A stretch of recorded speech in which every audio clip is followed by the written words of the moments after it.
कहानी एक ऐसे परिवार की। हर रात की तरह आज भी मैं देर रात घर पहुंचा। हमेशा से कोई भी गलत आदत न होने के कारण कॉलोनी में कोई भी मुझे देर रात घर आने पर गलत नज़रों से नहीं देखता था। मैं हमेशा इस बात को लेकर गर्व करता कि लोग अपने बच्चों को मेरी उपलब्धियों का उदाहरण देकर अच्छा पढ़ने लिखने की सलाह देते हैं। खैर, यही सब सोचते हुए मैंने अपनी चाबी से घर का दरवाज़ा खोला। हालांकि मुझे पता था कि जब तक मैं घर नहीं पहुंचता तब तक सीता को नींद नहीं आती थी, पर मैं अपने 5 साल की बेटी रिया को नींद से नहीं जगाना चाहता था। दरवाजे की हल्की सी आहट पाकर सीता हमेशा की तरह कमरे से बाहर आई। तब तक मैं मुंह हाथ धोने बाथरूम की तरफ जा चुका था और हमेशा की तरह सीता खाना गर्म करने किचन में चली गई। हर रोज ऐसा ही होता था। सुबह घर से निकलने के बाद हमारी मुलाकात रात को खाने पर ही होती थी।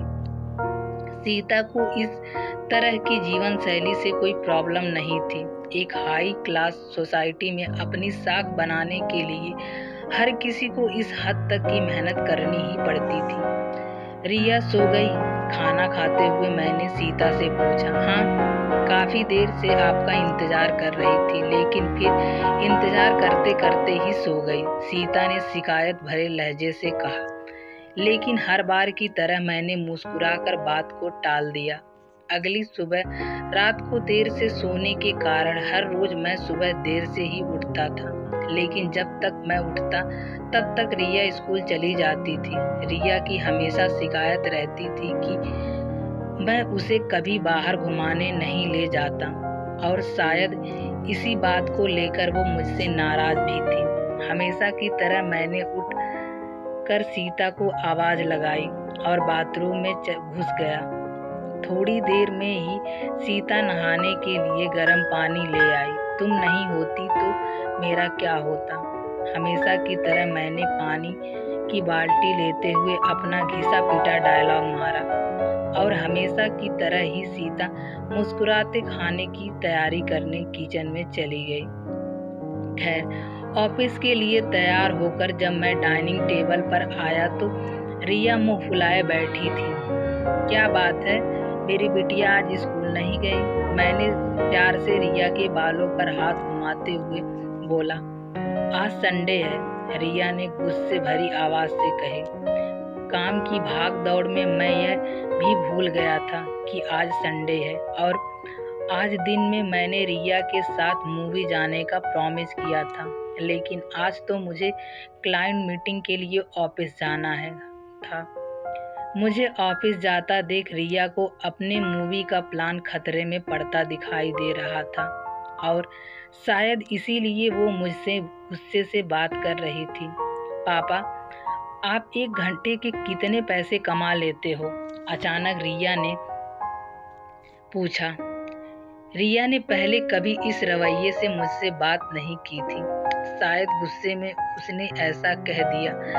लगभग 1000 रुपये, मैंने कहा।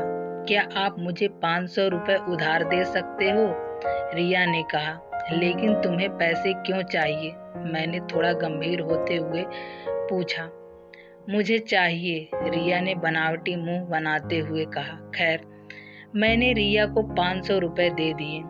रिया उठी और अंदर से अपनी गुल्लक ले आई। रिया ने अपनी गुल्लक से 500 रुपये निकाल कर 1000 रुपये मेरे हाथों में रखते हुए कही। क्या आप कल मुझे आपका 1 घंटा दे सकते हैं?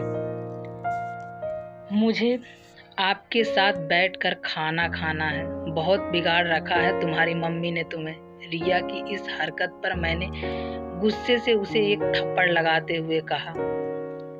आज ऑफिस जाते हुए मेरे मन में बस यही सोच रहा था कि इस भाग दौड़ भरी जिंदगी में क्या सब कुछ खरीदा जा सकता है। हालांकि मैं भी तो रिया को यही सिखा रहा था। कहानी का तर्क यही है कि परिवार के लिए पैसा कमाने की चाह में हम परिवार को समय देना ही भूल जाते हैं। जिंदगी में सबके बीच में तालमेल बिठाकर चलना ही समझदारी है।